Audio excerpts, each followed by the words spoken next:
Olá, sejam muito bem-vindos a mais um episódio do Singular Cast, um podcast que tem como objetivo trazer um conteúdo de valor para você que nos acompanha aqui no nosso canal no YouTube. E olha, gente, o bate-papo de hoje tá no nível elevadíssimo, porque hoje eu tô com um convidado muito especial. Seja bem-vindo, Enildo Bezerra. Obrigado, Débora. Olha, gente, o Enildo é engenheiro químico, né, Enildo? E Isso. é gestor numa fábrica, tá? No Polo Industrial de Manaus, no segmento de duas rodas. Não posso falar o nome, mas Isso. Enildo, obrigada por esse tempo que você tirou aqui. Eu sei que pegou um trânsito danado para chegar, Hoje foi né? difícil. Hoje foi difícil. Então, Enildo, muito obrigada. Queria te agradecer por você vir aqui compartilhar um pouquinho do teu conhecimento. Estava ansiosa para a gente ter esse bate-papo para falar sobre um tema que é extremamente útil, né? As ferramentas da qualidade. Mas antes do nosso bate-papo, eu queria que tu se apresentasse para a audiência, falasse um pouquinho da tua trajetória profissional. Como foi que você veio parar? Você é de Manaus? Não, não sou de Manaus. Na verdade, eu sou carioca, Ah, mas meu pai, ele é militar, então mudava bastante. Antes de vir para cá, eu morava em Natal, Rio Grande do Norte. Foi o lugar que eu legal. mais morei antes de vir para cá, né? Morei 7 anos por 7 anos lá. Então, eu vim para cá, inclusive, para trabalhar já na fábrica em que estou. Então, estou aqui há 14 anos já trabalhando no polo industrial. Soube de uma seleção estando lá e veio para cá. Olha, essa história é engraçada. Na verdade, foi assim: a empresa foi lá para Natal, Rio Grande do Norte, fez uma apresentação. Todos Certo. nós ficamos impressionados, porque nós pensávamos assim: a gente estava concluindo o curso. Então eu imaginava que ia deixar de ser futuro da nação para virar problema social, né? Ia deixar de ser estudante para virar desempregado, né? Não tinha nenhum horizonte de emprego na época. E essa empresa chegou, mostrou como era o trabalho, todos ficamos loucos para participar da entrevista. Fui entrevistado e, assim, depois da entrevista, uns 7 dias depois, eu estava voando para cá. Então Olha, foi de uma hora para outra. que legal. Foi de uma hora Então, pra outra. formou, recém-formado, já conseguiu, Eu não era então. nem formado, eu vim como estagiário. Eu Ai, passei um que ano legal. estagiando, depois voltei, me formei e vim para cá já como engenheiro. Que legal. Mas o que te motivou a escolher a engenharia, assim, só para... A engenharia química, eu tive um professor que era engenheiro químico, era meu professor de química, e eu gostava muito de tudo que ele fazia. Ele me explicava como era a engenharia química, eu acabei gostando da coisa. Eu já gostava de engenharia, né? Eu era aquela criança que desmontava para ver como o brinquedo funciona por dentro, né? Eu já tinha essa curiosidade para ver como as coisas funcionam. E gostava de química. Aí achava que ia entender as duas coisas quando fizesse engenharia química. Que legal. Muito bom. Isso faz quanto tempo você tá E aqui? aqui já há 14 anos. É um bom Aqui já há tempo. 14 anos, já faz uns bons anos aí. Que legal. Agora me fala como foi que tu, assim, se deparou com a questão da qualidade, porque eu vi que você tem vários prêmios na área da qualidade, né? Eu fiquei Sim, sim. impressionada, assim, com a tua performance, isso é muito legal. Como foi que você se identificou, assim, nessa área? Como foi que você enveredou para essa área da qualidade, Nildo? A Débora foi assim. Eu tive um gestor que ele gostava de desafiar os estagiários dele. Então esse gestor chegou para mim e falou assim: Nildo, você quer ficar? Então ganhe esse concurso de qualidade. Ele Uau! falou isso. Ele te deu um ultimato, né? Ganha que você fica. Se você ganhar, você fica. Então eu comecei a estudar, a entender mais da qualidade, muito motivado para ser contratado quando eu era estagiário, né? Que Então eu legal. me lembro que eu fui assistir palestras do PQA, na época, O né? que é Prêmio Qualidade Amazonas. PQA? Prêmio Qualidade Amazonas, né? Que é feito pela FIEAM, é organizado pela FIEAM. Então, na época, eu fui assistir, filmei, anotei tudo. Assisti também as apresentações do que a gente chama lá na empresa de PYI, que é um concurso de melhoria, né? Então, nesse concurso de melhoria, as pessoas apresentam problemas solucionados pelas ferramentas da qualidade. Foi aí que eu entrei nesse caminho, né? Eu lembro que eu tive uma aula com a professora Maria Calmon, que é a diretora da Qualinorte na época. Então ela me ofereceu a oportunidade de dar aulas também de ferramentas da qualidade, e pronto. Aí eu fui por esse caminho. Se apaixonou pela área, sim. Tem estudou. gente que diz que é o bicho que pica, né? Pica e você fica doente pela qualidade. Foi isso que aconteceu. Ai, que legal. E é bom quando você toma gosto por uma área a ponto de dominar e fazer o que você faz hoje, que é ensinar outras pessoas a respeito, né? Isso é fantástico, porque você não guarda o conhecimento para si, né? Você acaba difundindo isso, distribuindo para as pessoas. E eu, como educadora, sou suspeita para falar, né? Porque eu gosto muito, assim, dessa ideia do compartilhamento da informação, de ajudar outras pessoas. E te conhecendo um pouco, eu sei que tu tens uma didática muito boa e tu transmite o conhecimento de uma maneira muito simples, muito fácil. Então, quero aprender muito hoje aqui com você. Poxa, legal. Vamos aprender juntos. Agora, o que são as ferramentas da qualidade, Nildo? Assim, vamos pensar, né, na nossa audiência, num telespectador que de repente já ouviu falar, mas não está familiarizado com o termo. Entendi. O que dá para falar? Bom, o que eu posso dizer é que as ferramentas da qualidade, elas auxiliam na resolução de problemas.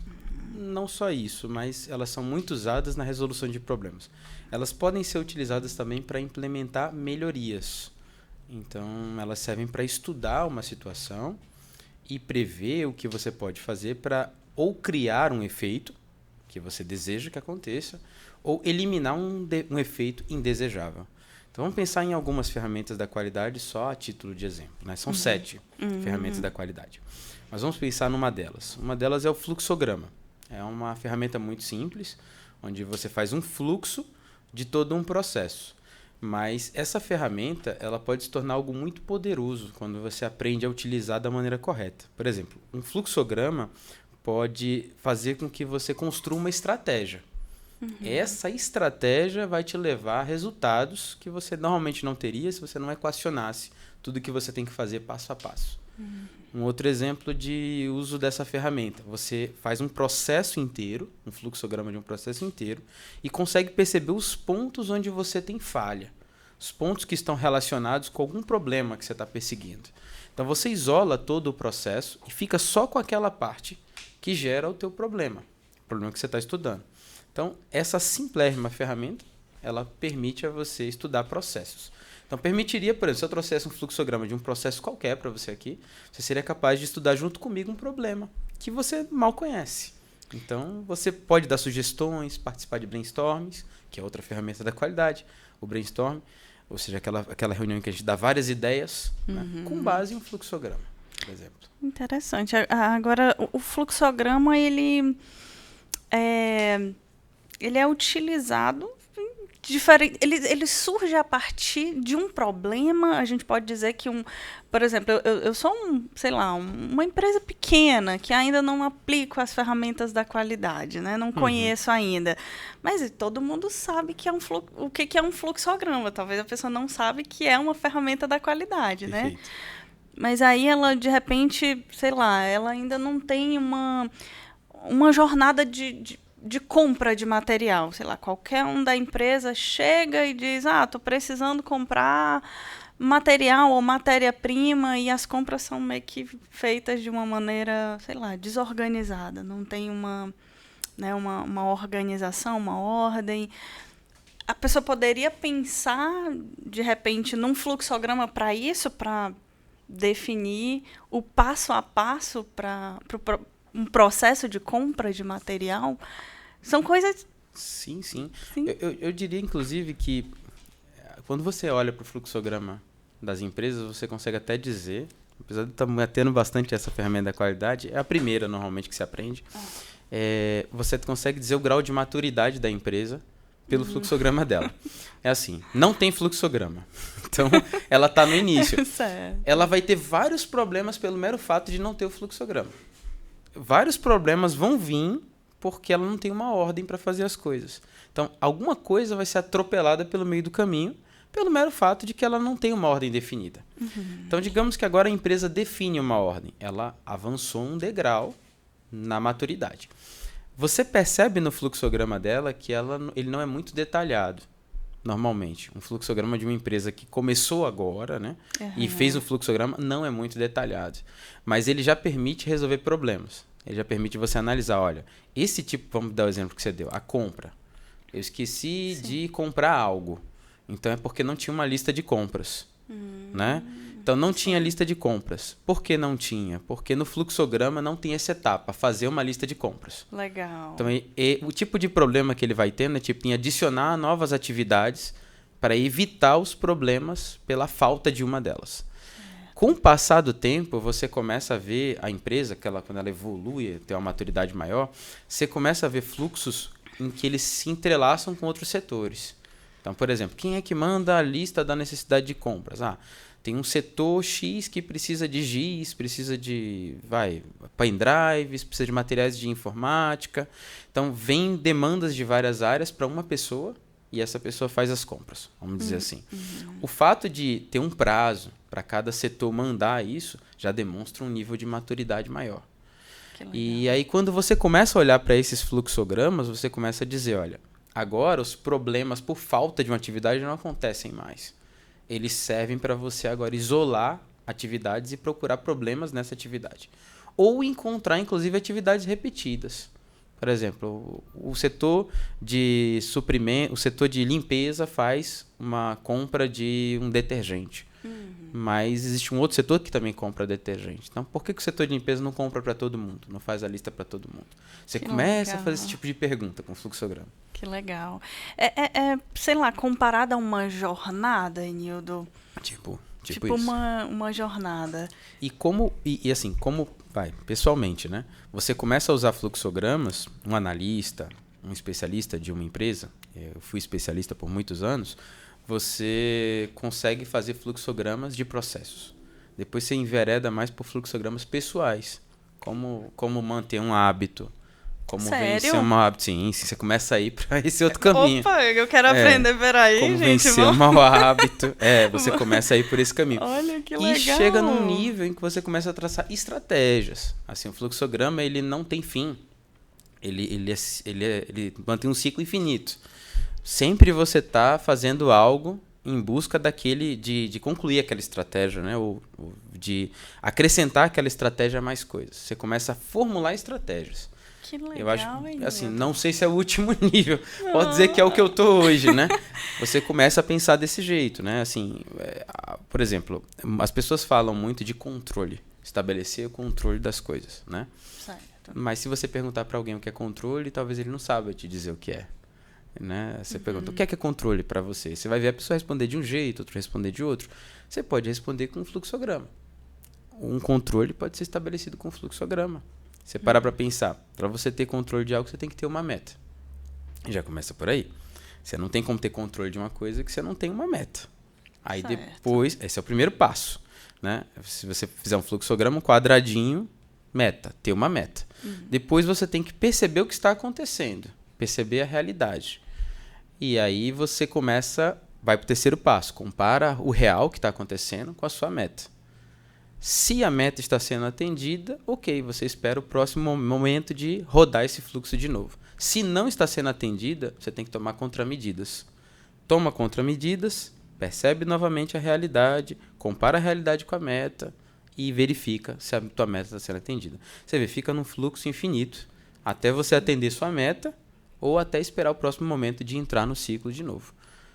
Controle é uma estratégia definida por um fluxograma. Pode ser feito assim. Né? Que legal, que legal. Essa é uma ideia.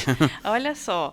Então, é uma ferramenta que não se limita só para um nível corporativo ou uma pessoa que trabalha numa empresa, ela pode usar na vida. Pessoal, na vida. Sim. Gostei muito dessa ideia, Nildo. Não, isso te leva a, por exemplo, estabelecer controle. Eu quero vencer um mau hábito. Certo. Vamos dizer. Tem um mau hábito de ficar mexendo no celular até altas horas da noite.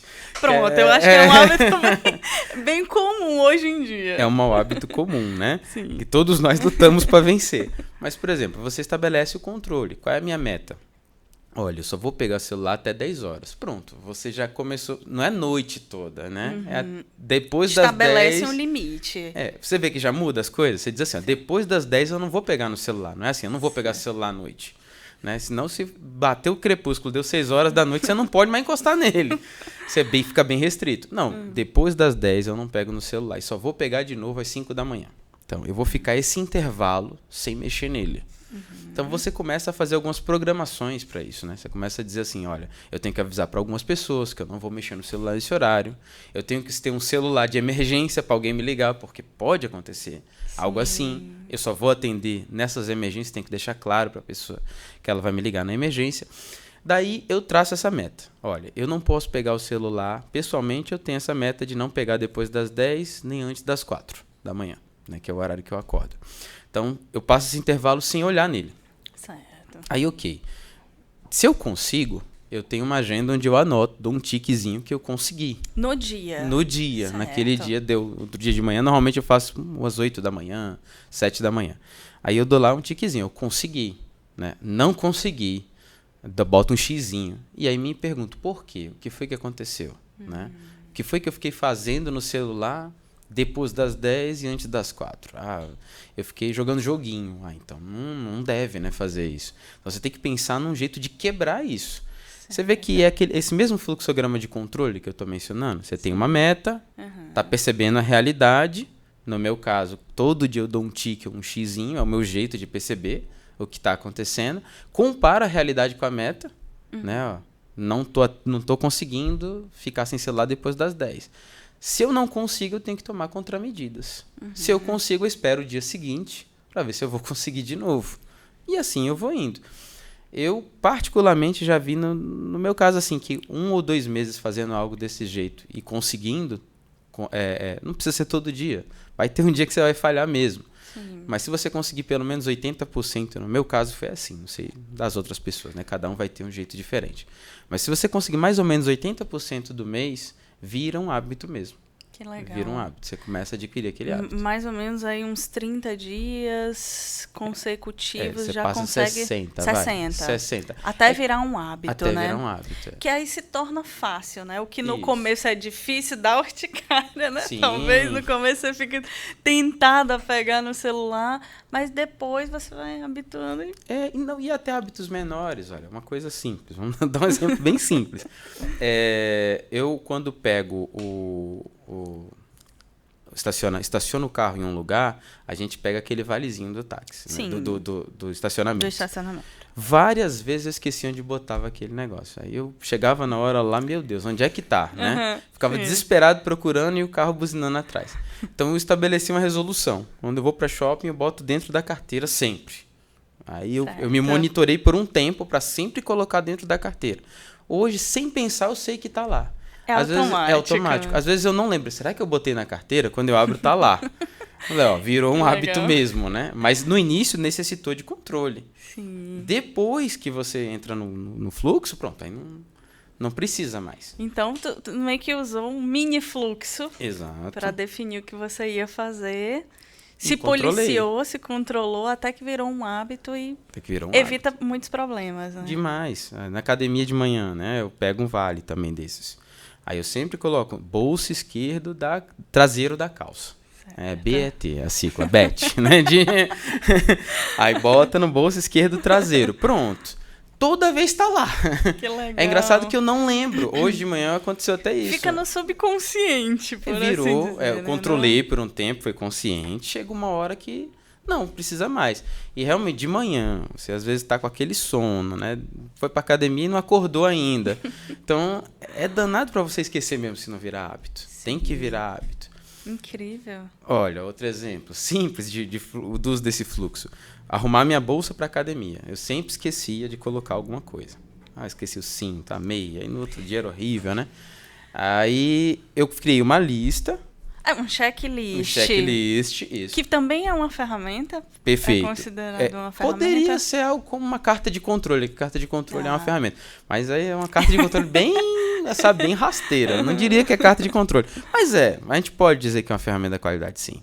Mas assim, o fluxo de ter a meta de, à noite, fazer a checagem da bolsa. Checar se está tudo lá. Eu checo. Um por um item.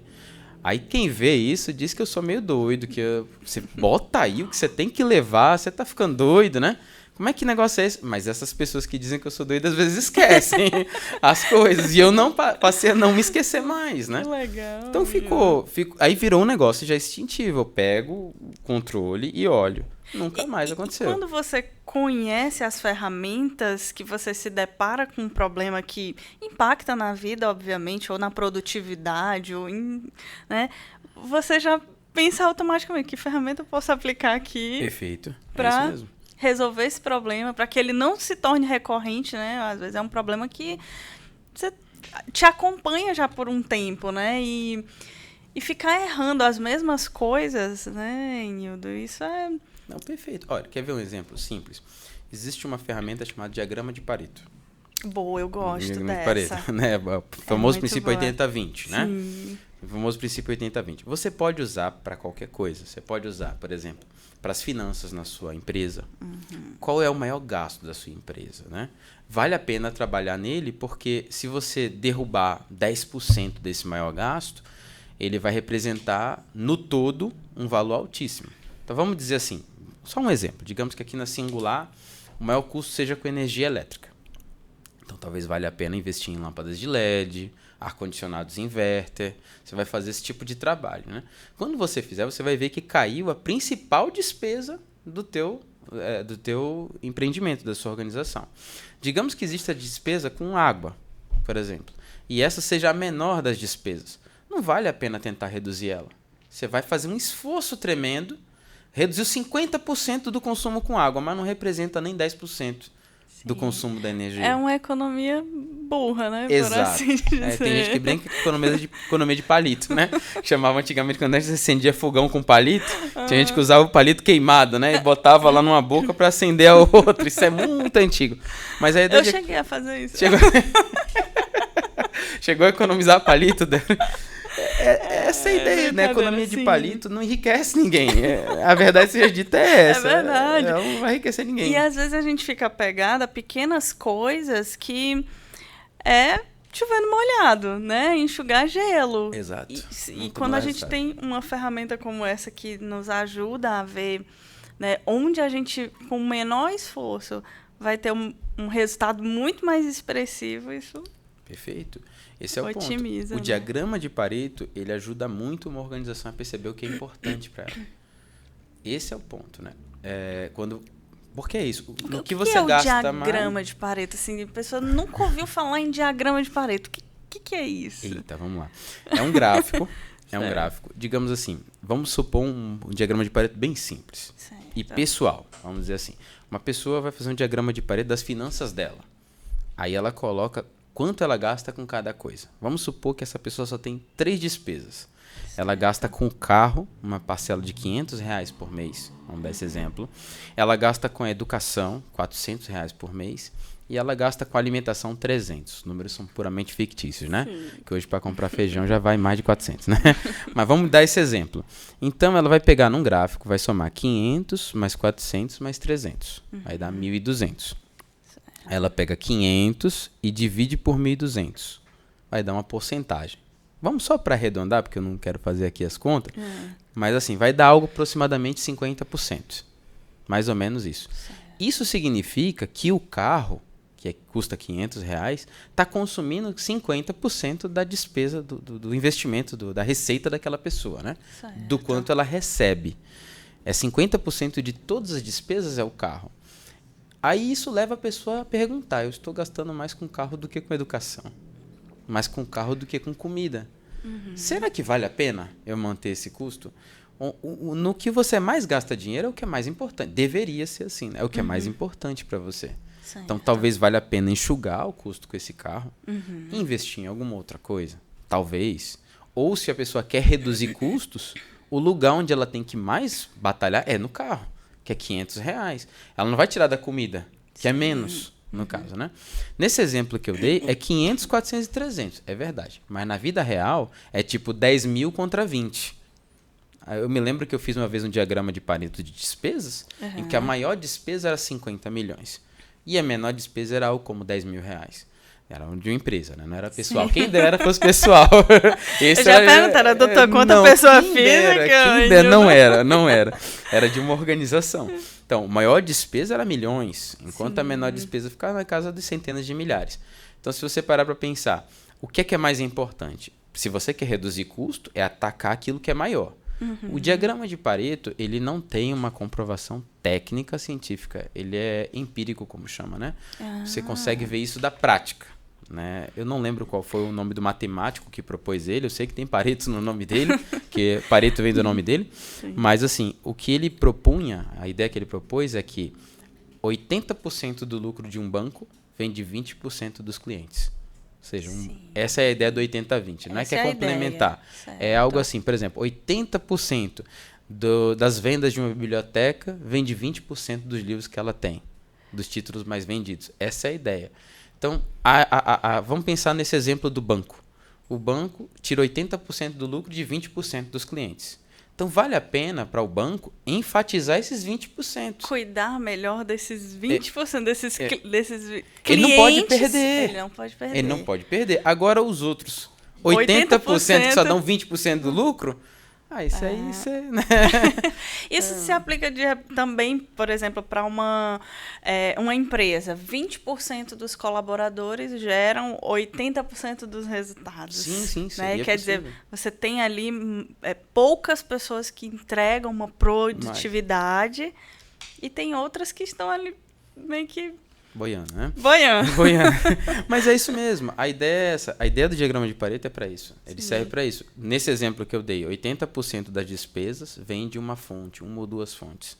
Enquanto que você tem outras fontes que são menos expressivas. Tu sabe que eu ouvi um negócio... Assim, eu entendi esse Pareto quando... O rapaz me deu um exemplo. Eu estava ouvindo algum podcast, alguma live sobre isso, e ele falou assim... Eu vou exemplificar um negócio que você vai se identificar. No teu guarda-roupa, tu usa todas as tuas roupas? Perfeito. Não usa, gente. E você fica lá com um monte de roupa que não usa, tu seleciona, meio que 20% são as tuas preferidas, as peças coringas, que é a que você mais usa, e as demais ficam lá paradas. Pronto, aplicando o princípio de Pareto, seria assim, 80% do seu tempo usando roupa são com 20% das que você possui. Seria isso. Sim. Seria o mesmo enunciado. Não é sempre 80-20. Sim, não tem uma variação aí, né? Tem, e muita. Mas assim, o ponto que eu acho que é crucial para entender o diagrama de Pareto é que ele concentra muito efeito em poucas causas. Esse é o ponto. Em que isso ajuda? Para você priorizar. Prioridades. Por exemplo, eu quero reduzir custos. Eu começo por onde? Pelo maior. Onde Pelo maior. Né? Deveria, pelo menos. Sim. Ou você pode ponderar. Por exemplo, esse é o meu maior custo, mas é realmente o custo que para mim é o mais importante. Vamos dizer que uma pessoa um dia veja lá que o maior custo que ela tem é com educação. Vamos dizer, né? Educação é investimento no futuro. Então, a pessoa tem o maior custo dela na educação. Convém que ela pondere. Esse deve ser realmente o meu maior custo? Se sim, está no lugar certo. Agora, se, por exemplo, você chega à conclusão que diversão está como seu maior custo. A pessoa vai muito happy hour, cafezinho, almoço, tudo tem direito. Isso. Então, será que está no lugar certo? É isso que você quer? Sim. Então, isso induz a pessoa... Isso no nível pessoal. No nível de uma empresa, se você está num setor, né... Tem a organização como um todo e com certeza você é de um setor. Então, para o seu setor, quais são as maiores despesas do seu setor? Quais são os maiores defeitos que o seu setor produz? Então, vamos pensar no ramo da manufatura. Os defeitos, eles têm nomes, né, na manufatura. Então, vamos pensar uma empresa que, por exemplo, faz lentes de óculos. Se você for lá, é um mundo. Eu me lembro que quando eu cheguei eu até ri, porque alguns nomes são curiosos, né? Tinha um nome lá, SNI. Eu falei, meu Deus, esse deve ser um defeito horrível, né? O que é SNI? Sujeira não identificada. Olha, que legal, né? Que interessante. Então, eles dão nome, sujeira não identificada, trincada, riscada, batida. Então, tem vários nomes de defeitos. E aí você consegue dizer quantas lentes trincadas deram, quantas batidas deram. Quantas com sujeira não identificadas? E você tem como criar um Pareto disso. E se alguém pedir para você assim, diminua os defeitos, você vai fazer um diagrama de Pareto. Você vai descobrir que, por exemplo, lente com sujeira não identificada dá umas 50 mil. Ao passo que lente batida dá 20 mil. Peraí, tá uma discrepância grande. Então, eu vou deixar de lado a quebrada, por enquanto, a batida, enfim, a que está lá embaixo, e vou atacar a que tem sujeira não identificada. Ela vai diminuir, esse defeito vai diminuir com o passar do tempo. Quando ele diminuir, um outro vai assumir o primeiro lugar. E aí, isso é eterno. É sempre. É eterno. Se você quer sempre reduzir custo, você vai sempre fazendo diagramas de Pareto, sempre encontrando o pior, até chegar no nível que você julga ser o adequado. Essa é a ideia. Que legal. Agora, você falou que são 7 ferramentas, né? Você falou aqui de Pareto, falou do fluxograma. O que mais que existe? Quais são as outras? Diagrama de Ishikawa é uma outra. Ela é muito conhecida como espinha de peixe. Espinha de peixe, que ele é assim, você coloca... Ele simula numa indústria o que é parecido com o que os detetives fazem. Não sei se você já viu. Interessante. Ramo de detetive. É engraçado. E muitos usam mal essa ferramenta. Mas é assim. O detetive, a pessoa morreu. Então, ele bota lá a pessoa. E aí, ele procura as pessoas que estavam próximas à cena do crime. Quem foi a última que viu ela. Não é sempre assim, né? Quais foram os lugares por onde a pessoa passou. Sim. E ele começa a fazer uma lista de suspeitos. Esse aqui foi o último que viu essa pessoa. Esse aqui viu essa pessoa tal dia. Esse aqui não gostava dele, né? Esse aqui tinha uma dívida com ele. Então, ele vai criando uma teia, dizendo assim, é aqui, entre um desses, deve estar o assassino dessa pessoa. E aí, eles vão investigando, né? Procurando. O diagrama de Ishikawa, ele se comporta do mesmo jeito. Só que ele é voltado para o ramo industrial, vamos dizer assim. Para qualquer problema, mas vamos dizer no ramo industrial, no ramo da manufatura. Você tem esse problema que eu citei, sujeira não identificada na lente. Quais são as potenciais causas? Pode ser um cabelo de uma pessoa que caiu na hora que a lente estava se conformando. Pode ser sujeira no processo. Pode ser poeira das estantes. Pode ser várias coisas. Você vai organizando isso no diagrama de Ishikawa, em que é assim, a cabeça do peixe é o problema e as espinhas são os suspeitos. E aí você vai olhando um por um. Aí um suspeito. Um por um suspeito. Você vai dizer assim, cabelo, como é que eu faço para saber se é o cabelo de uma pessoa? Olha no microscópio. Dá para ver o cabelo, dá até para saber de quem foi. Eu me lembro que quando eu fiz essa análise, dá até para saber de quem foi. Eu só até brincou na época que era especialista capilar, né? Já tava virando. Mas é isso, a espessura e a cor do cabelo das pessoas é muito diferente quando você olha no microscópio. Então, você até como dizer, o cabelo foi o dele. Não tem como dizer isso, de quem foi o cabelo. É um trabalho investigativo mesmo. Sim, e que rende resultado. Se realmente sujeira não identificada é o maior defeito, vale a pena esse esforço. Com esse esforço, você vai chegar à maior causa, vai atacar essa maior causa e o defeito vai desaparecer ou diminuir muito. Então, isso que vai acontecer. Se você de repente identificou que a maior causa é cabelo, não estou dizendo que era, mas se identificou, você vai tratar primeiro ela. Exato. E assim, aí entra outra ferramenta da qualidade, o diagrama de Ishikawa. Ele é tanto usado antes como depois, que é as reuniões de brainstorming. Uma das ferramentas? É uma das ferramentas, as reuniões de brainstorming. Então, na reunião de brainstorming, você vai fazer os suspeitos. Você vai reunir todo mundo que entende do assunto e dizer, pessoal, tá dando sujeira não identificada na lente que a gente produz. O que vocês acham que está provocando isso? Aí um vai falar uma coisa, outro vai falar outra. Você vai anotando no diagrama de Ishikawa, à medida que eles vão falando. E aí você vai propondo experimentos para anular aquela causa e ver o que acontece. Um exemplo simples, né? Aí é hora de rir, é hora de brincar até. O humor ajuda muito. Eu lembro que nesse caso aí era cabelo mesmo. Por incrível que pareça, era cabelo mesmo que estava caindo nas lentes. Né? As pessoas não estavam usando aquele gorrinho na cabeça e estava caindo. Aí a gente perguntou, e como é que a gente faz para anular essa causa? Eu fiz essa pergunta, eu lembro que eu estava liderando essa reunião, pensando para vocês, bota gorrinho, bota... Não era padrão usar o gorrinho. Era padrão. Só que alguns usavam com um pedaço do cabelo para fora, não usava direito. Certo. Era padrão. Aí eu perguntei, vamos formalizar que a pessoa tem que usar direitinho? Aí um falou, não, o jeito de eliminar mesmo é só careca aqui. Rapaz, né? E trabalhava muita menina nessa linha. Você vai cortar o cabelo das meninas tudinho, não tem como fazer isso. A gente pode prender melhor. E aí eles passaram a usar aqueles que se usam em cozinha mesmo. Aqueles bem que revedam mesmo. Chegaram a utilizar algumas pessoas aquelas camisas mais longas para evitar esse pelo dos braços. E aí, depois de feito isso, foi visto quanto reduziu a sujeira não identificada, né? O SNI reduziu bastante.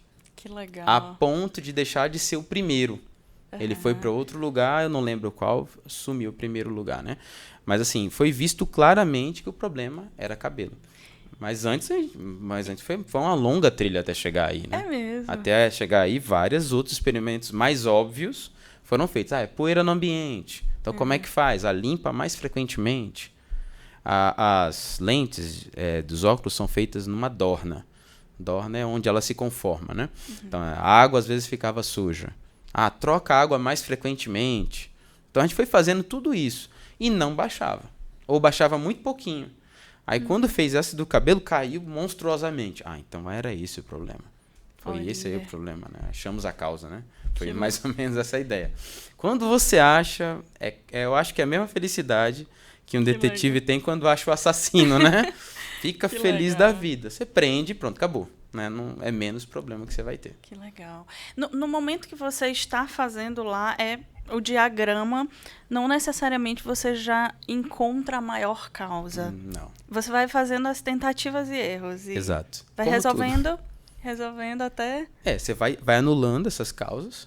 Às vezes tem causas que é bem difícil de anular. Né? Eu me lembro que teve um problema que eu analisei uma vez que envolvia o consumo de gás GLP. Gás liquefeito de petróleo, né? Gás natural. O gás que usava para aquecer numa caldeira.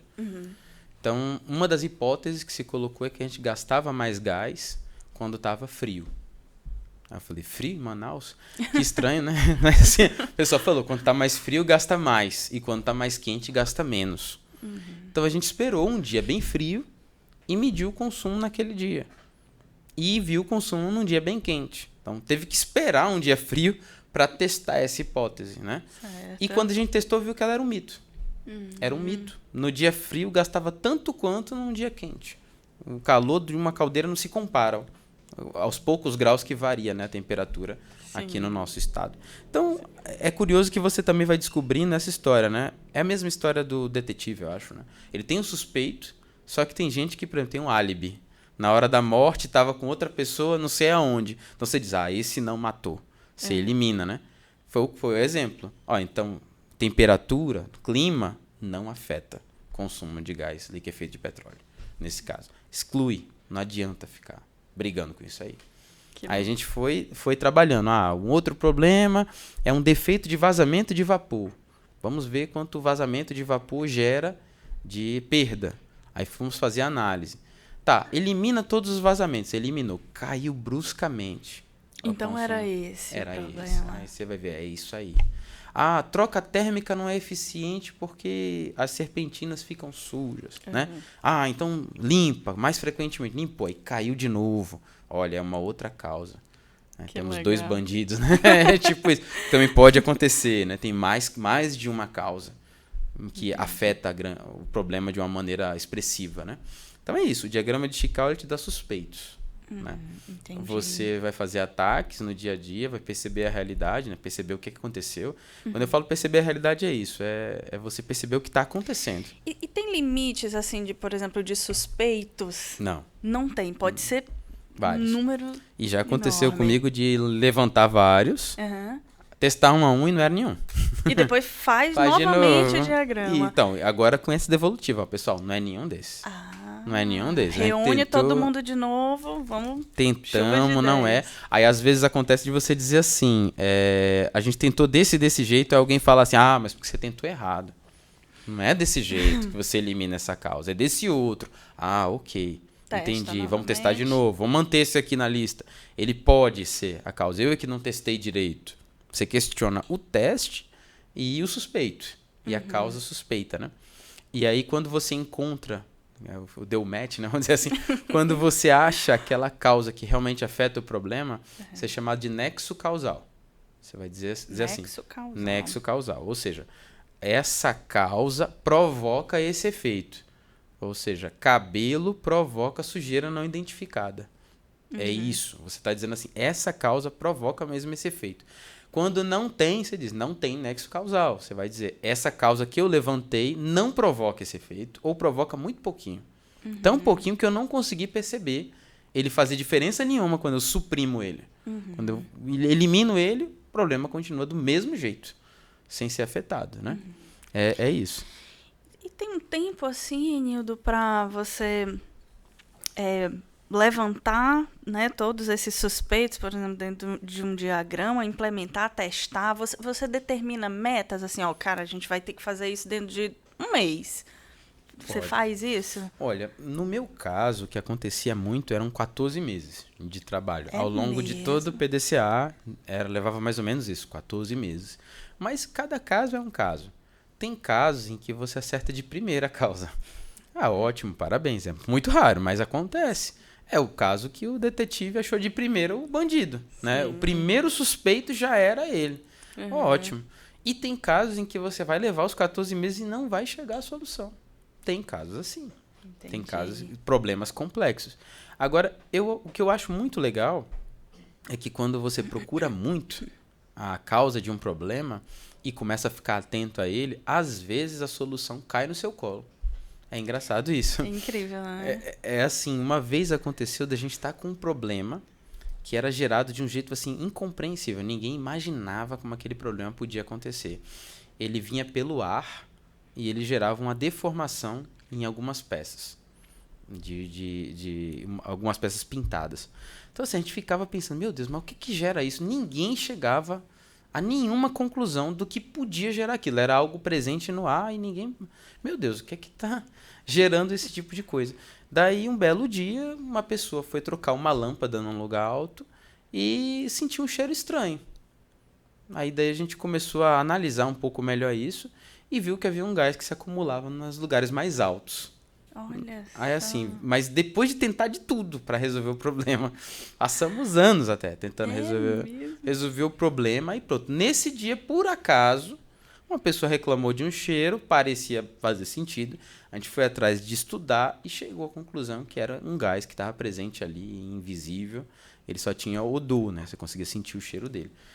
Foi uma descoberta fabulosa. E ele que causava a deformação. E ele causava deformação. E aí a peça não passava no controle de qualidade. Não passava no controle de qualidade. E gerava prejuízo. Gerava prejuízo. E a resolução foi muito simples. Né? Foi corrigir um fluxo de ar, algo muito, muito simples. Que uma pessoa fez assim, ajustando um registro. Que coisa, resolveu, gente. acabou com o problema.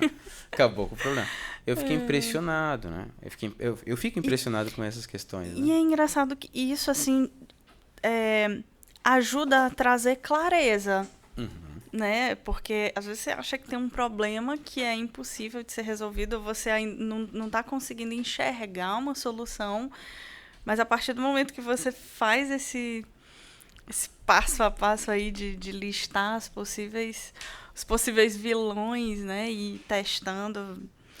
Muito legal, hein? Não, mas é isso. A ideia das ferramentas de qualidade é isso.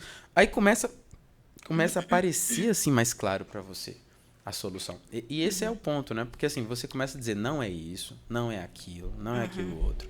Então você começa a excluir um pouquinho mais, a melhorar a sua janela. Opa, parece que eu cheguei perto da solução. Esse aqui ele mexeu um pouco com essa causa, né? Inclusive isso é medido numa outra ferramenta da qualidade, que é chamado de gráfico ou diagrama de correlação. Esse eu não tinha ouvido falar. Não, mas é assim, vamos dar o exemplo.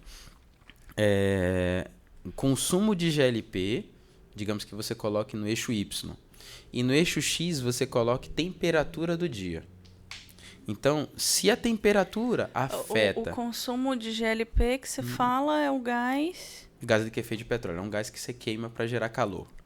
As empresas usam em trocas térmicas, né? Várias organizações usam. Certo. Então, você está dando um exemplo, então, na indústria, né? Na indústria. Então, vamos pensar que você plote assim.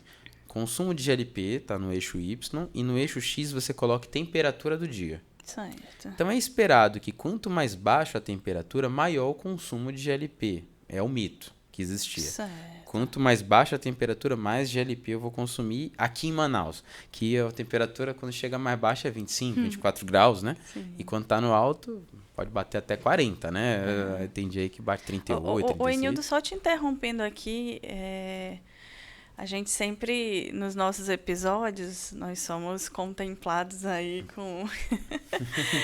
Com um presente do Las Quecas. Só duas, Olha, Samuca. rapaz. Olha só, Las Quecas aí sempre. Você tá com fome, Anildo, pra propósito? Sério? Sempre a gente tá... Gosta de panqueca? Você Brincadeira, gosta né? de panqueca? Gosto muito. Olha, Olha. Anildo, a Las Quecas, ela fica pertinho aqui da Singular e eles trabalham com diversos tipos de Vai ser bom. panquecas. E eles têm panquecas salgadas, panquecas doces. Pra mim é a cara da infância, né? A panqueca. Mas não sei se tu já teve a oportunidade de ver. Olha isso aqui, Essa é doce. Anildo. Olha, puxa vida, olha. Limão. A minha também tá bonita aqui, hein? Bonita, né? Isso aqui é uma Rapaz, ó. baita sobremesa, viu, gente? Obrigada, Jefferson. Jefferson sempre presenteando aqui os nossos convidados. Daqui a pouquinho a gente Daqui a aproveita. pouquinho ataca aqui. Legal, legal. Obrigado, Lindo. hein? Obrigado. E eles trabalham com delivery, então, se você estiver em qualquer área aí de Manaus, né, entra no Instagram do Las Quecas, né, Las Quecas Manaus, e aí você vai ver a grande variedade que eles têm de panquecas doces, panquecas salgadas. Faz lá teu pedido, você não vai se arrepender, o sabor é incrível. Samuel gosta também, né, Samuca? Não tem quem... Pô, rapaz, olha, tô Não até existe curioso um que aqui. não goste, viu? Ah, já eu vou pegar. Mas e é isso, né? Quando você faz esse diagrama de correlação, né? Voltando, digamos que você coloque num eixo o GLP, consumo de GLP, e no outro Sim. temperatura. Você tem que ver algum movimento. Se a coisa fica constante, ou seja, independente da temperatura, o consumo é o mesmo, significa que não há nexo causal entre as duas variáveis. Então, quem atesta esse nexo causal, na maioria das vezes, quando é possível colocar em número as duas variáveis, é esse diagrama de correlação, ou gráfico de correlação, como alguns chamam, né? Pode ser chamado das duas coisas. Já vi literatura falando das duas coisas, né? Diagrama de correlação e gráfico de correlação. Eu, particularmente, chamo de gráfico de correlação. Então, nesse gráfico, você consegue predizer o que vai acontecer até, né? Por exemplo, você diz assim, ó, se eu aumentar essa variável x, vai acontecer esse aumento y no efeito que eu estou esperando.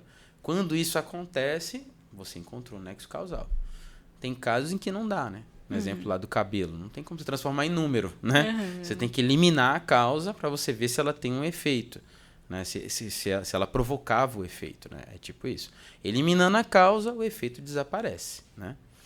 E por fim, tem uma outra ferramenta da qualidade que eu não mencionei tanto. Ela é pouco usada, não é tão usada, depende do segmento, né? Mas usada em indústria de bebidas, eu já vi usar muito em indústria de bebidas, histogramas.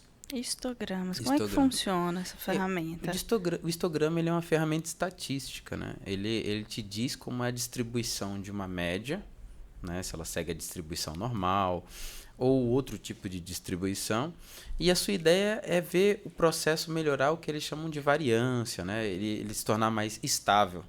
Então, hoje a gente não vê muito usar ele porque ele requer bastante recurso para ser utilizado. Sinceramente, usei pouquíssimas vezes essa ferramenta da qualidade.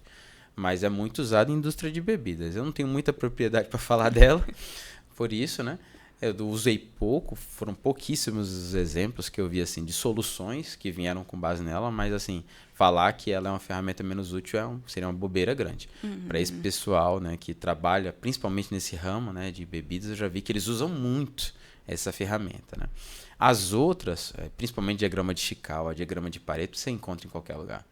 Aí você vai ver quase toda empresa usando. Fluxograma nem se fala, né? Sim. Fluxograma qualquer organização usa, até a gente aprende a fazer uma receita de bolo pode ser transformada, né? Ai, me falhou o nome. Aqueles fluxos, eu acho que a gente pode chamar de fluxo, por exemplo, que os médicos utilizam. Também são classificados como fluxogramas, né? São. É uma sequência de coisas que ele tem que fazer. Isso. Perfeito. Esses fluxogramas, eles podem se transformar em estratégias também. Sim. Estratégias clínicas. Exato. Essa é a ideia, né? É a evolução. Sempre eu brinco com isso, né? Assim, você percebe a organização de uma empresa pelo fluxograma dela. O médico, ele não fala mais, ele não usa o termo fluxograma em geral, ele usa o termo estratégia clínica. Sim. Às vezes ele fala, tem um fluxograma de atendimento, é verdade, existe isso e tudo, mas eles usam esse termo também, estratégia clínica, e a estratégia é descrita num fluxograma. Né? Mas o nome a gente chama de estratégia, mas é um fluxograma. Sim. Não deixa de ser uma sequência de coisas que você tem que fazer. Que padroniza o atendimento, né, com essa finalidade de diminuir os erros, né, minimizar os danos ali no paciente. Né? Não, porque você sintetiza ali todo um estudo que você fez. Sim. Então, digamos assim, o médico ele diz assim, ó, se o paciente tiver essa doença X, ele vai demonstrar o sintoma Y. Então, você tem que checar isso. Né? Eu não entendo muito de medicina, pelo amor de Deus, mas algo do tipo assim, o paciente chegou e ele não está conseguindo respirar bem, né? O que o médico tem que fazer? Então, se você tiver um fluxograma dizendo assim, cheque a pressão, né, de início, se tiver em tal valor, você toma tal atitude, se tiver em tal outro, você toma outra atitude. Né? Nessa época triste aí de Covid que a gente passou, uma das primeiras coisas que os médicos viam era a saturação. Se a saturação estava abaixo de um valor, ele dizia, você vai ficar internado. Às vezes a pessoa vinha andando para o hospital. Mas você vê, se você transforma isso num fluxograma, olha, as pessoas chegou com dificuldade de respiração. Você vai medir a saturação. É o primeiro passo que você vai dar. Depois, se a pessoa, aí é um losangozinho no fluxograma, né, de decisão. E cada símbolozinho representa uma atividade. Uma atividade. É uma postura que você vai tomar, né? Certo. Porque assim, tem um quadrado, são processos. Em geral, se você abrir o PowerPoint ou o Excel e for lá em formas, tem uma que aparece lá com o nome assim, fluxograma. Certo. Aí já facilitou a sua vida. Tudo que você precisa para construir um fluxograma está ali. Certo. Tudo que você precisa. Agora, é claro, você não vai usar e abusar de tudo aquilo que está ali. Quadrados e losangos são mais que suficientes para construir um fluxograma, e setas, é claro, para você construir um fluxograma decente. E com esse fluxograma você vai gerar ali, você vai colocar ali todo o teu conhecimento. Esse é que é legal, né? Esse é que foram experimentos que você fez ou que outras pessoas fizeram e que deram certo. Se você tiver um fluxograma confiável, você tem uma ferramenta poderosa na mão. Então, você vê, é a primeira ferramenta da qualidade que a gente aprende. Mas a qualidade dela aumenta muito com o passar do tempo. O diagrama de Ishikawa também é uma das primeiras que a gente aprende. Você entra na organização, você vai ver muito espalhado pela organização diagramas de Ishikawa. Mas, novamente, você também percebe a profundidade e a maturidade da organização pela forma como ela usa o diagrama de Ishikawa. Por exemplo, diagrama de Ishikawa, muita gente diz assim, é o diagrama de causa e efeito. E alguns costumam dizer assim, você coloca o problema na cabeça... Deixa eu só boca. Você bota o problema na cabeça do peixe, né? Uma espinha de peixe, você bota o problema. Mas nem sempre você bota o problema. Você pode botar um efeito que você também quer gerar. Digamos que tem algo que você quer criar, quer que aquele efeito exista. Quais são as causas que geram esse efeito? Você vai procurar e vai maximizar essa causa. Você tem um exemplo disso? Tenho. Teve uma organização que eu tive o privilégio de prestar consultoria, em que eles tinham um problema que era assim, os funcionários, eles diziam que os funcionários se dispersavam, perdiam foco depois de determinada hora do dia. Eles perceberam que depois de determinada hora do dia eles perdiam foco. Essa organização, ela fazia empréstimos para pessoas que estavam iniciando negócios. Então, assim, aquela pessoa que vende pastel, o dono de remendar pneu de bicicleta, as pessoas que estão começando um negócio e precisam de pouco investimento, né, para seguir. Então, assim, obrigado, Samuel. Então, essas pessoas, elas faziam um cadastro para receber o empréstimo delas. E, em geral, o que acontecia é que depois de determinado horário acontecia muitos erros na hora de preencher os formulários. Errava CPF, errava RG, nome da pessoa saía errado. E por um dadozinho errado, a pessoa perdia o empréstimo. Tinha que voltar, tinha um retrabalho. Era muito ruim. Então, E foi a empresa que identificou que isso acontecia em determinado horário? Sim. Foi ela que identificou. Engraçado, e eles usaram um diagrama de correlação. Eles colocaram assim, número de erros no eixo Y e tempo de trabalho no eixo X. E formou uma linha reta. Ou seja, quanto mais tempo trabalhando, de início é reto, depois ele faz uma curva como se fosse uma exponencial. Aumenta muito no final do turno. Ou seja, parece que tem um momento em que a pessoa fica dispersa. Ela começa a não mais fazer as anotações do jeito certo. Ela começa a errar muito. eu achei também estranho. Eu pensei assim, que isso se dispersava ao longo do turno, né? Mas é bem intuitivo, né? No início você tá bem focado. Chegando no final você não vê a hora, né? A pessoa que fica digitando o dia todo dados, imagina, tem uma hora que ela tá querendo sair, né? Quer ir embora. Então, eles perceberam isso. Aí, o que eles queriam fazer? Eles inverteram um pouco o problema. Eles pensaram assim, tá, mas tem um momento em que a pessoa fica focada. Tem um momento que ela está com o foco bem ativo. Então, se eu quiser maximizar esse tempo, o que eu faço? O que eu tenho que fazer para garantir que a pessoa está focada? Então, eu achei até bem original. Eles colocaram na cabeça do peixe foco. Eles queriam gerar foco na pessoa. Quais são as causas disso? Quais são as causas que levam a pessoa a ter foco? Uma delas é estar descansado, com certeza. Mas deve haver outras coisas. Certo. Então eles perceberam, tinha um almoço, né? O pessoal comia aquela comida meio pesada. Aí não tinham de descansar na hora do almoço, era um outro exemplo. Eles perceberam que eles podiam fazer rodízios, por exemplo, uma pessoa de manhã coleta dados, depois vai para o campo, que eles tinham atividades de campo, para ver como a pessoa estava usando o empréstimo.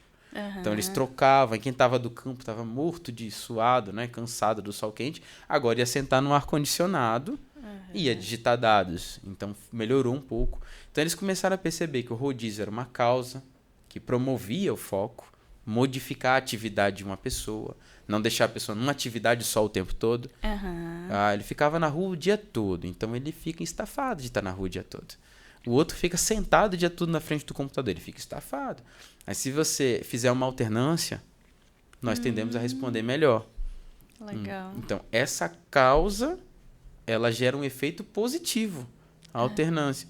Então, muitas vezes o Ishikawa é usado só para encontrar suspeito de um assassinato. Mas vamos tentar encontrar um suspeito de uma benfeitoria.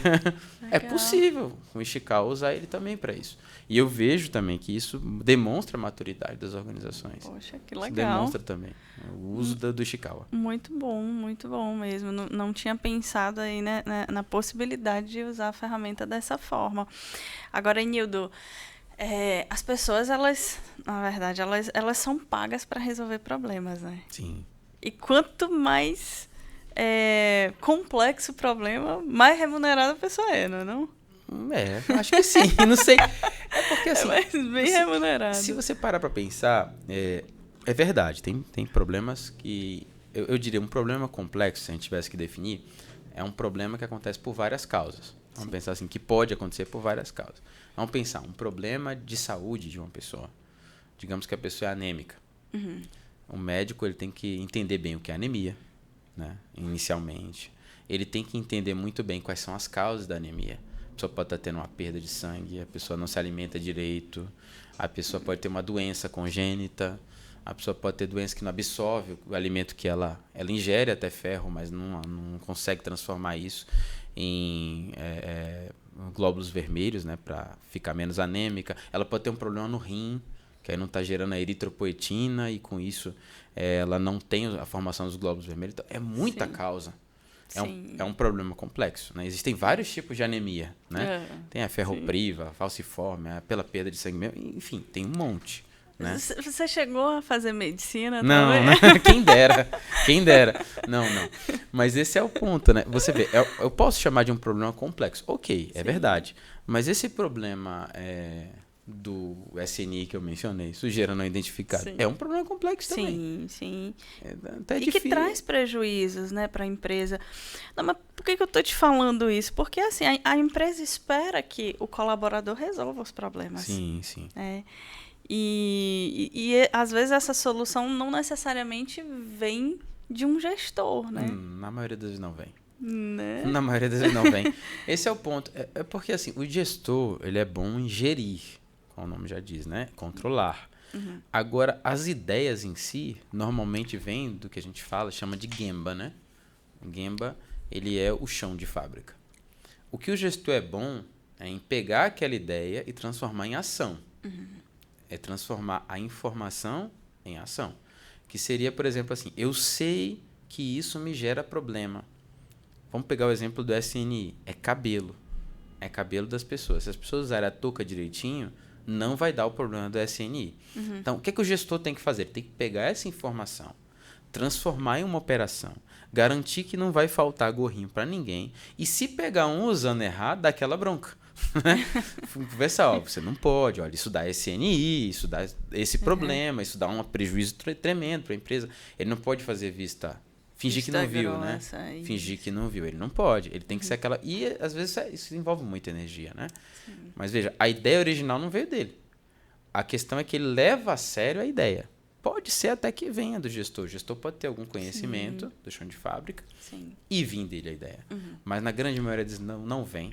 A ideia vem das pessoas que trabalham com aquilo. É impressionante como as pessoas que fazem aquilo, elas se tornam boas no que fazem.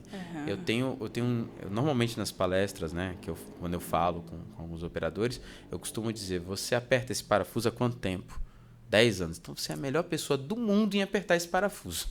Se der um problema desse parafuso, você é a melhor pessoa para ser consultada para resolver esse problema. Sim. E, infelizmente, eu vejo que alguns esquecem disso, né? Sim. Os analistas, os especialistas, eles têm certa medida de conhecimento. Mas eu costumo dizer que eles têm o conhecimento do porquê. Eles sabem... Uma vez que alguém diz assim, vamos dar o exemplo lá do assassinato. Foi fulano que matou. O especialista e o analista é mestre em dizer o porquê. Ah, matou porque tinha uma dívida. Tá aqui, eu tô vendo aqui no cartão de crédito, tive acesso à conta, tá vendo? Tinha uma dívida com ele. Ele consegue acesso a esses dados. Mas quem diz quem matou é o operador. O operador é o que aponta. Essa é a causa. Eu vejo que toda vez que isso acontece esse efeito aqui. Aí o analista e o especialista, olha, interessante, né? É bom investigar.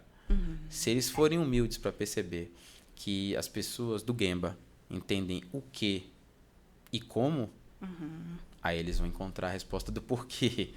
Em geral, são conhecimentos complementares. Um precisa do outro. E assim, por exemplo, cada uma dessas ferramentas, elas são muito amplas e precisaria de mais tempo. Assim, só num podcast a gente não consegue contemplar tudo, né? Aqui foi só para dar o gostinho, né?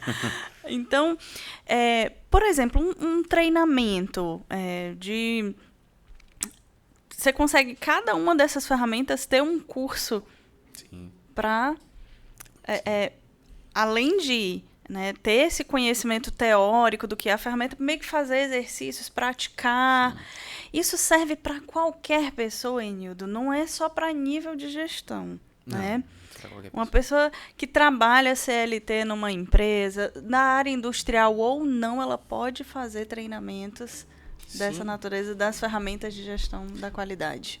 Como eu te falei, você pode aplicar até na sua vida, né? Na sua vida pessoal, não necessariamente só no seu trabalho. Né? Você pode aplicar na sua vida. Então, serve para qualquer um. Todos temos problemas. Né? Exato. Todos temos problemas. Então, as ferramentas da qualidade, elas estão aí para resolver problemas e fazer melhorias. A gente... isso também indica uma certa maturidade pessoal, né? A pessoa que só fica resolvendo problemas pessoais, talvez ela não esteja madura ainda, né? Uma pessoa mais madura, ela já busca melhorar, né? Ela já resolveu uma grande quantidade de problemas que incomodavam ela e agora ela está pensando assim, como eu posso ser melhor do que o que eu sou, né? E é isso, né? Eu penso que isso, inclusive, é uma meta que todo mundo tem que ter. Se hoje eu fui bom, amanhã eu quero ser melhor ainda. Né? Não comparado com outra pessoa, consigo, né? Você tem que procurar, em nível absoluto, procurar ser melhor do que o que você foi, né? Antes. Então, as ferramentas da qualidade auxiliam nisso. Então, por exemplo, se você parar para pensar, eu quero ter mais tempo. Né? Tempo, por exemplo, todo mundo tem só 24 horas. Quem dera inventasse um dia com 26, né? Mas assim, todo mundo só tem 24. Então, se você parar para pensar, um dia eu gasto o meu tempo. Digamos, tem ferramentas que te ajudam a ver isso. Por exemplo, se você olhar no celular tem um gráfico. Ele dá um relatório, né? Dizendo quanto você gastou com cada aplicativo. Né? E aí você tem como dizer quanto tempo você gastou no celular, você já tem como. Se você tomar notas por uma semana, você vai ficar impressionado com o tempo que você gasta com certas coisas. Por exemplo, na fábrica onde trabalho, às vezes as distâncias são um pouco grandes entre um setor e outro.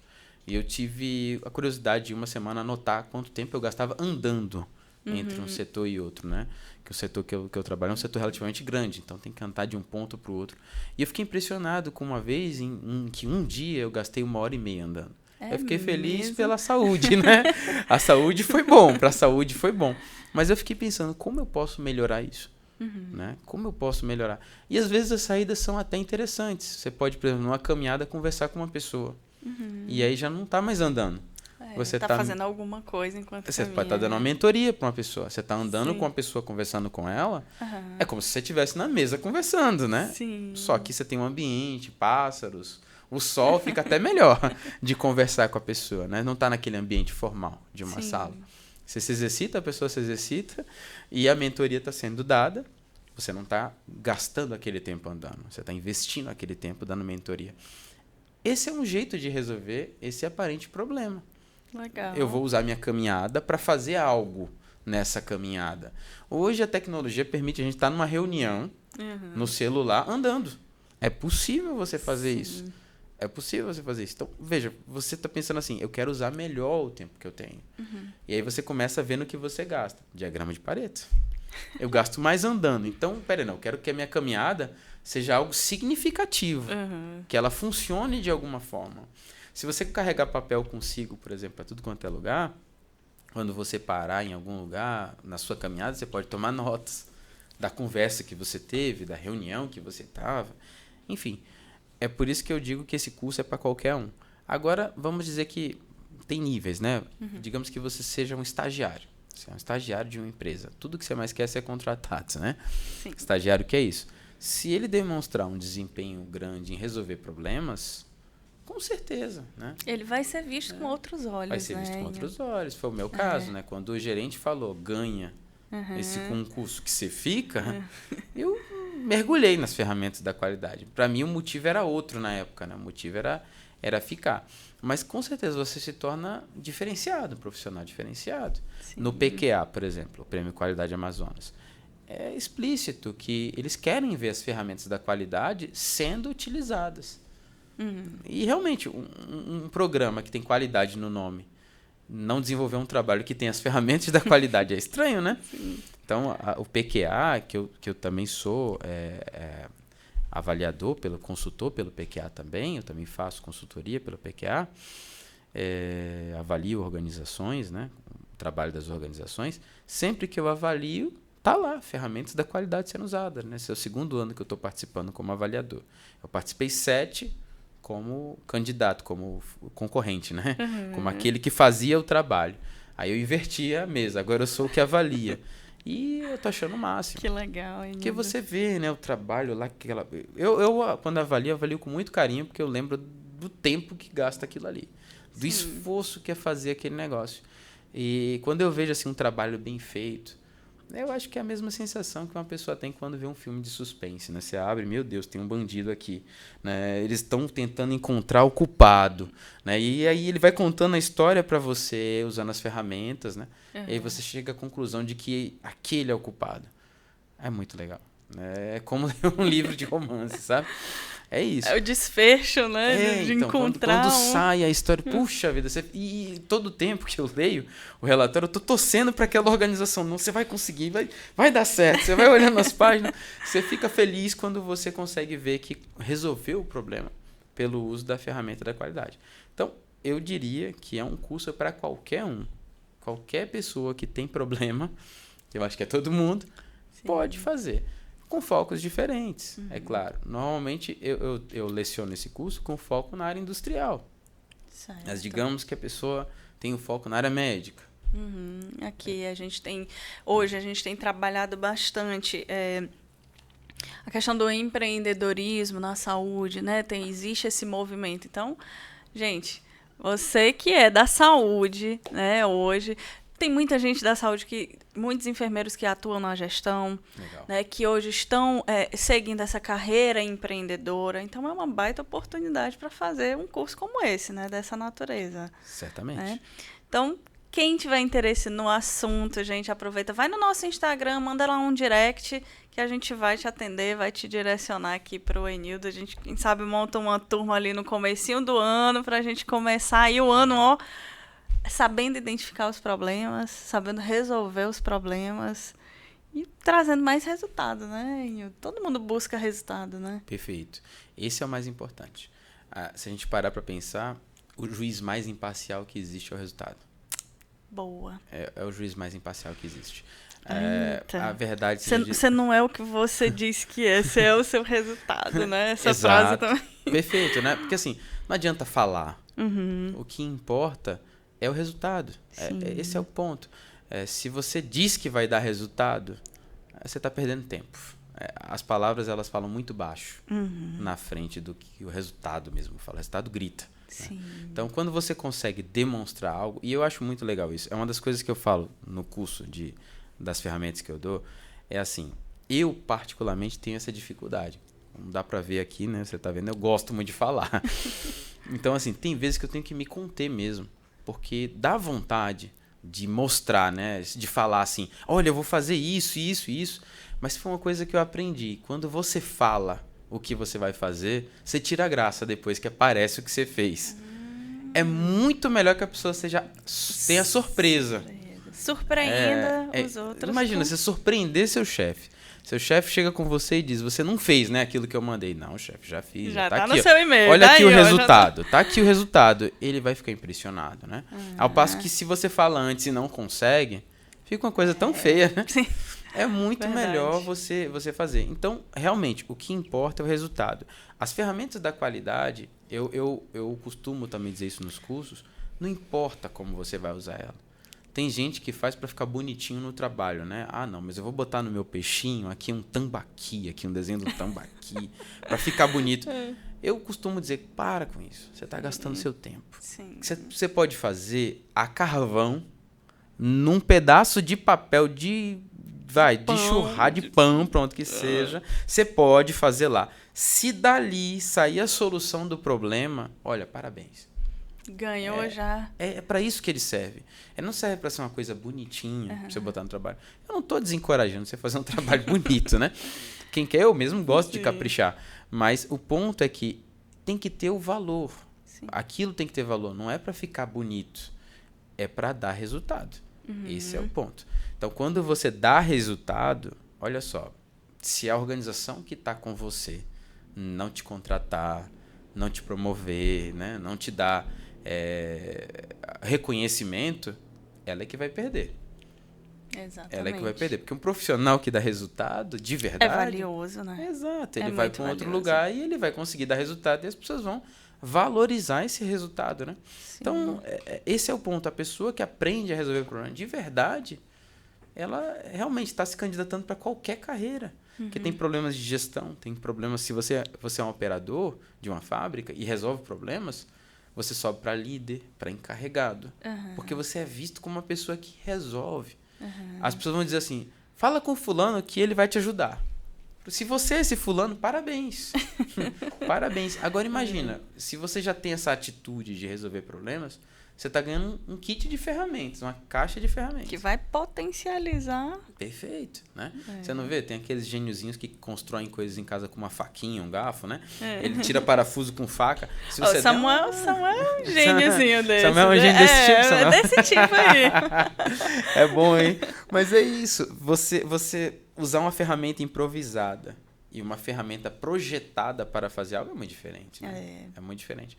Então, você vai usar uma faca para tirar um parafuso. Você tira, mas vai levar um tempo tremendo. Você pode se cortar, você pode se machucar no processo. Se lhe derem uma chave de fenda, melhora muito. Ela é projetada para tirar parafuso. A faca é projetada para passar manteiga no pão. Né? Não é para fazer isso. A chave de fenda já não serve para isso. Então, se a gente parar para pensar, as ferramentas da qualidade são esse kit, né? Que vai melhorar. Se você já tem um talento para resolver problema, as ferramentas vão te ajudar a resolver de um jeito técnico. E se não tem, você vai começar a adquirir com esse... Perfeito. Né? Vai perfeito. Começar... Porque uma coisa também leva a outra, né? Sim. Vamos pensar, tem a pessoa que tem um talento nato e você dá uma ferramenta para ela e ela consegue fazer um excelente serviço. E tem a pessoa que você dá a ferramenta e ensina como usar e ela adquire gosto por aquilo, né? Exato. Eu me lembro que uma vez eu dei aula numa empresa e que foi muito interessante. Normalmente, assim, esses cursos de ferramentas da qualidade, quando eu acho legal porque vem diretor da empresa, às vezes participa, aí tem gerentes, chefes, aí tem umas dinâmicas que eu faço, que são as brincadeiras mesmo. E eu ver o diretor brincando é legal pra caramba. É muito bom ver ele entrando na coisa. Mas o legal é ver dimensões diferentes do problema. O diretor, ele pensa em problema de um jeito, o gerente pensa de outro, o chefe de produção vê de outro, o líder vê de outro jeito, o operador vê de outro jeito. E quando você vê um grupo com todas essas visões, é muito legal ver isso no brainstorm.